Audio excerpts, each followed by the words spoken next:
Hearts for Homes. Susan Franks, you've got the floor. All right.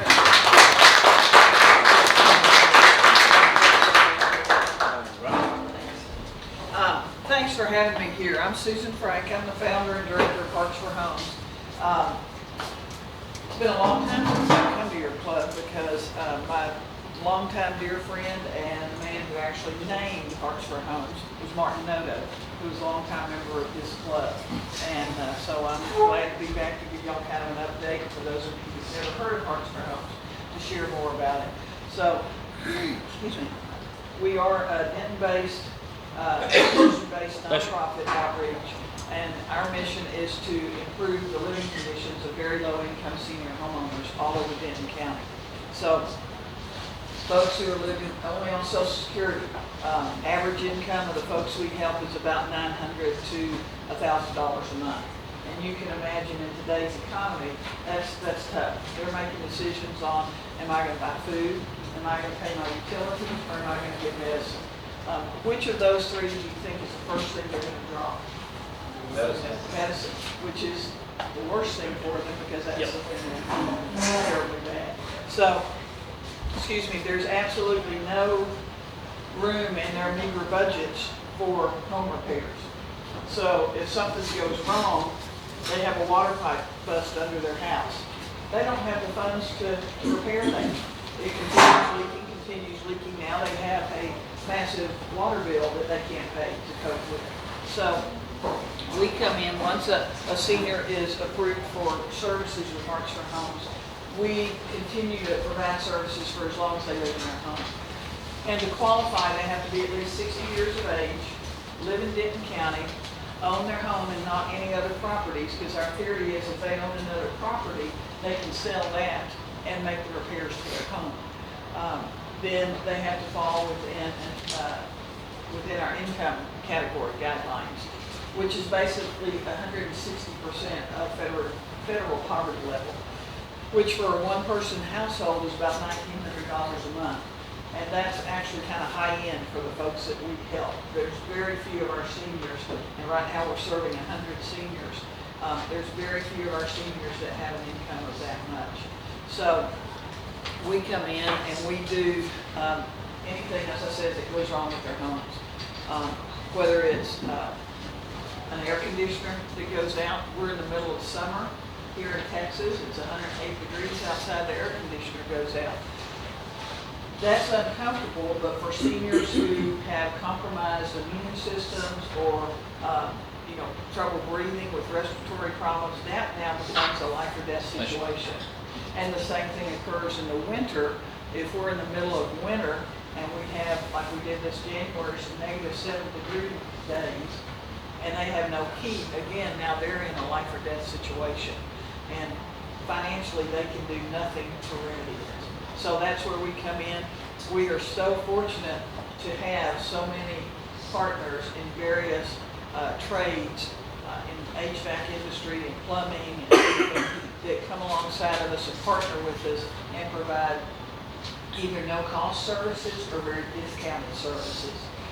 Because we could not do what we do and help the number of people that we do without having those partnerships, those corporate partnerships, and all of our individual supporters. You might say, well, how do you do these things? How do you raise money? We are a very grassroots organization. We have a lot of individuals who support us on a monthly basis. We have a number of churches that support us on an individual basis. We have a number of companies that are corporate partners with us. And then we have a fabulous grant writer who writes grants for us, and we have been very fortunate to get some amazing grants. This last year we had one we applied for but never,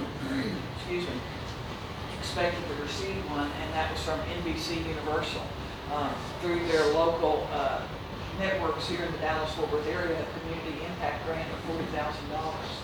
And we got another one from Texas Women's Foundation to help because about 75% of the people we help are women.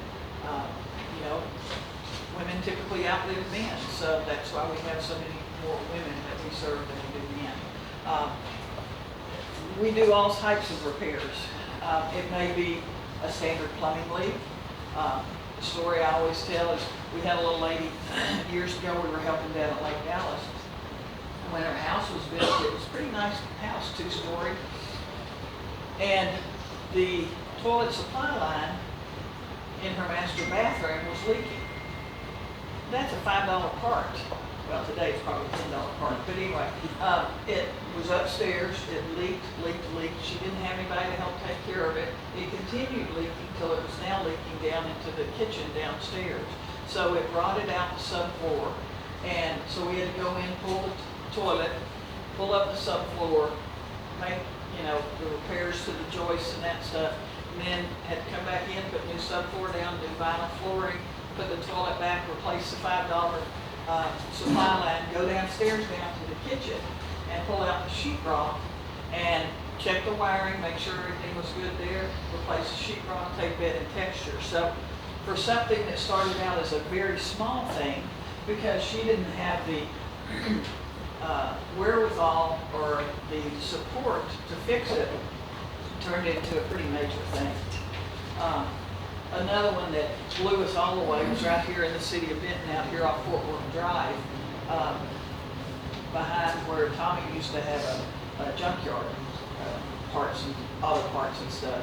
There was a little lady that lived in, all we could call it at that time was a little shack, for 60 years. And y'all, in 2011, she never had a toilet inside of her house. And that just blew us all away. When our volunteer went to assess it, he came back just shaking his head. And he told me that, and I said, surely it's tucked away in some closet somewhere. He said, oh no, there's no closet for it to be tucked into. And so sure enough, we went out and, we're making plans on how to move forward with this, which was a massive project. And I said, Ms. Parker, what do? Well, I can go up here to Fort Worth Drive during the day to use the restroom. Well, my mind immediately went to nighttime.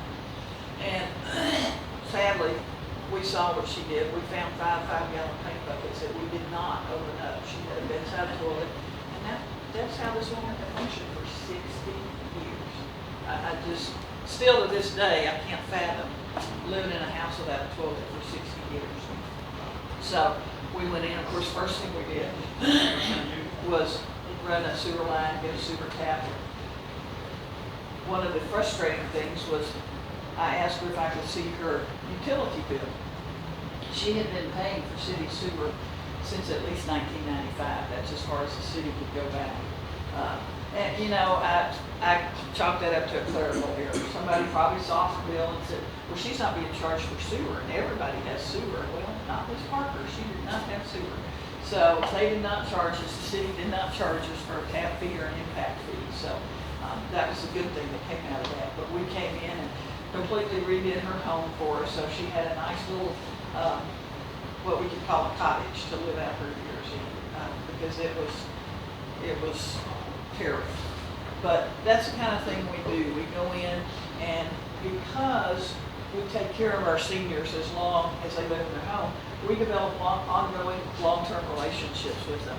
We've got one little lady who's, just celebrated her 94th birthday, and she's been with us since 2007.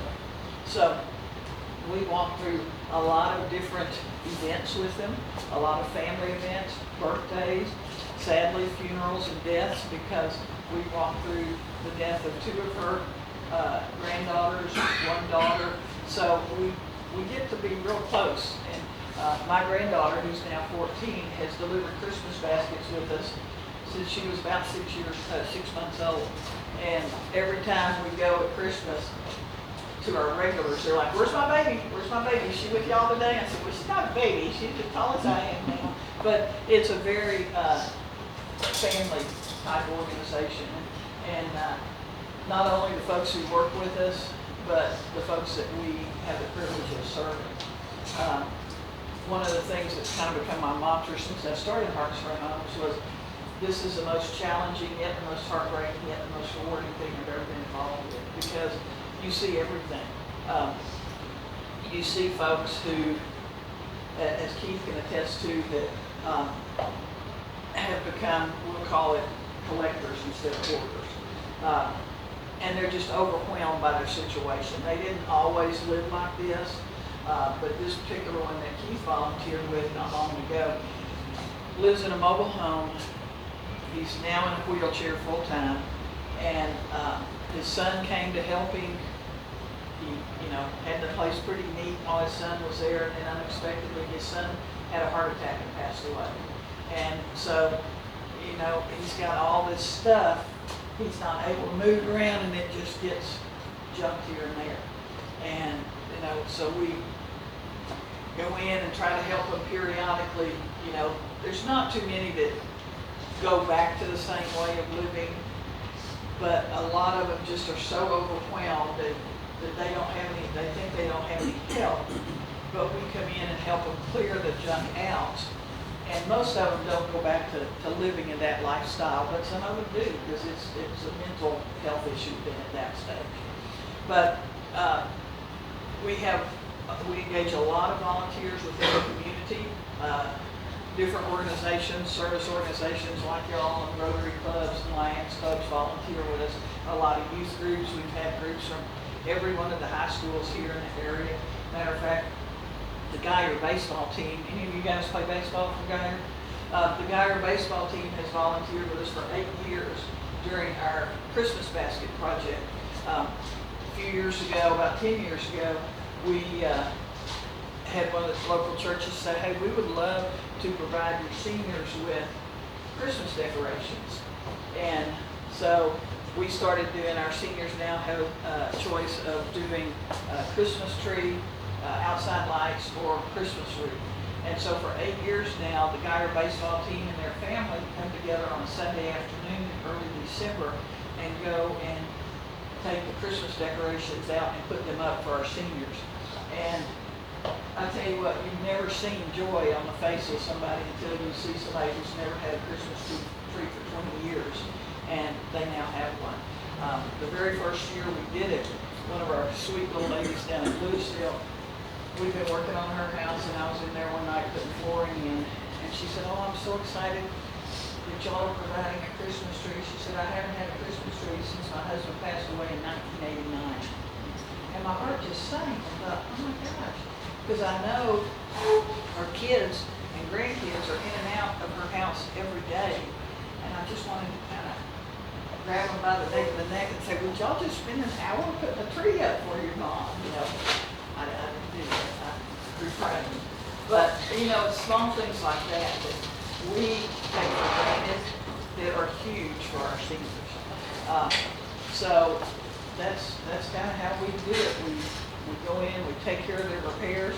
And I always like to say we're not like the Maytag repairman. We don't just come in and make repairs and then be gone. We're there for the long term, for relationships. And that gives them the peace of mind to know all they got to do is pick up the phone and call us. Because seniors who are living on a very meager income, if something starts going wrong with their house and they know there's nothing they can do about it, and they don't have a resource, that adds a massive burden to them. And that stress affects everything. It affects their overall well-being, their mental well-being, their physical well-being, social well-being, everything.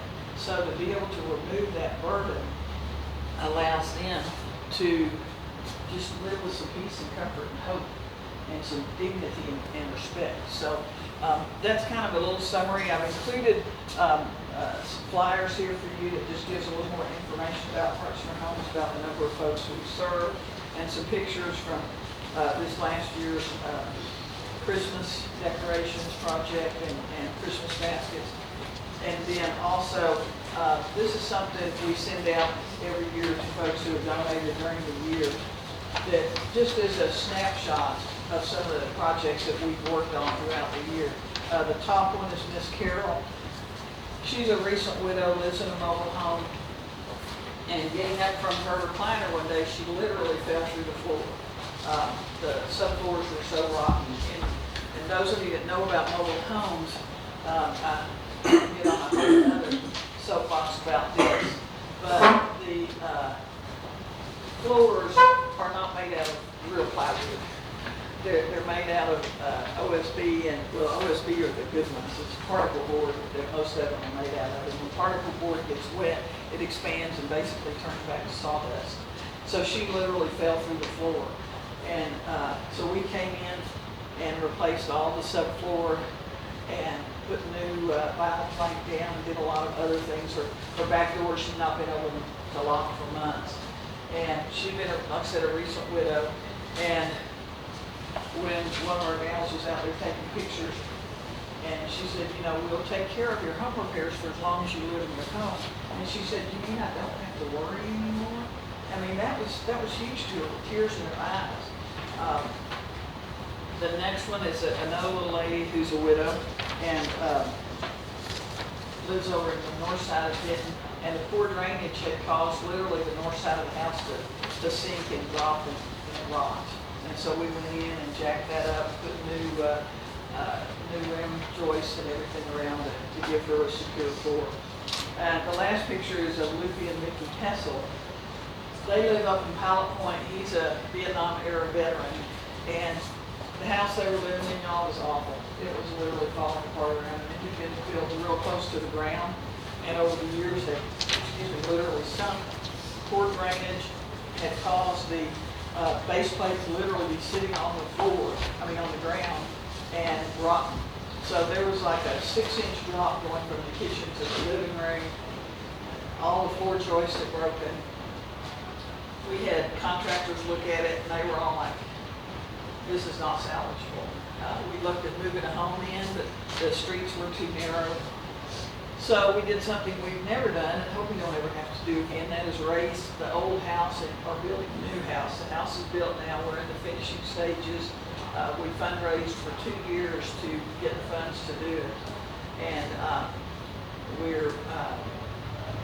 the interior cabinets were set the other day. Everything's been painted. So that's been a huge thing with lots of support from the local communities.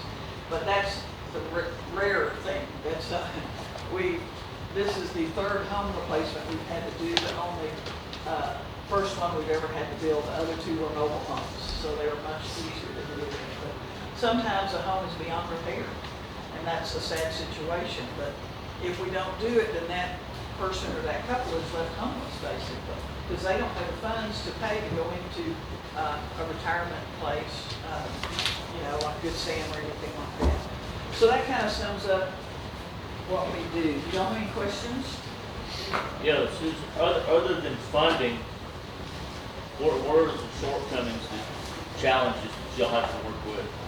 Basically, skilled volunteers and volunteers for our case management committee. We have a committee that kind of goes in and checks on our seniors just to make sure how they're doing, see if there's any more repairs that need to be made, and then skilled volunteers to help do the work.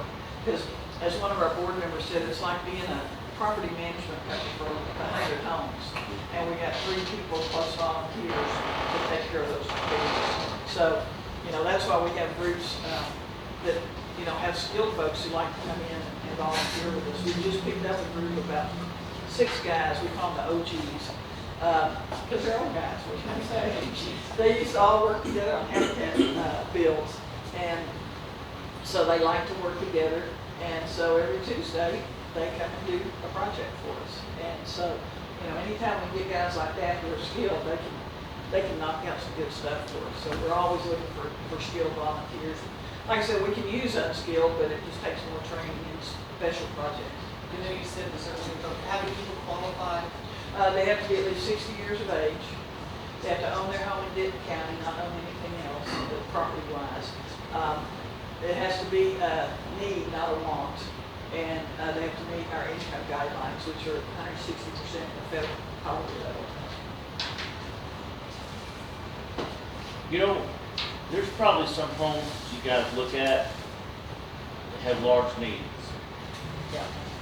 And sometimes there's a home that you say, we just can't do this for you. Yeah. What would a situation like that be? Well, in the past, I would say, something like the Hessels up in Pilot Point where it was beyond repair.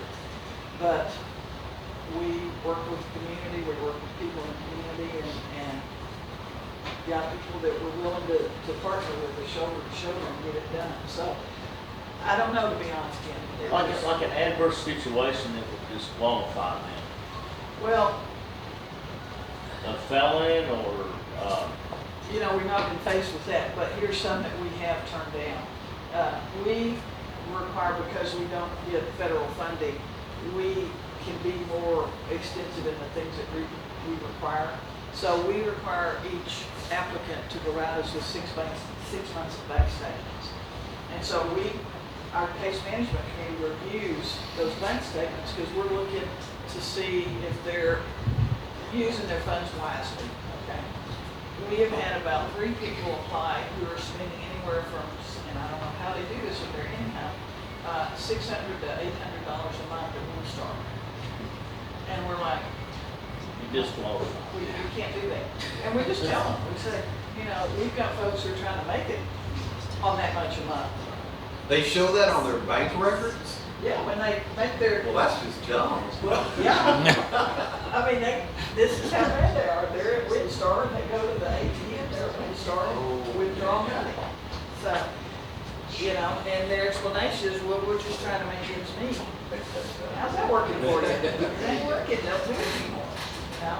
But that again, that's a mental health issue, that's addictive behavior, but our theory is, you know, we have been called to be good stewards of the donations that God has given to us. And we cannot justify spending money on a project for someone who's wasting their money when we've got somebody over here who's being very frugal with their $800 a month income. So we look at that kind of stuff, and you know, it's a hard call sometimes because they need help, but they're not helping themselves either.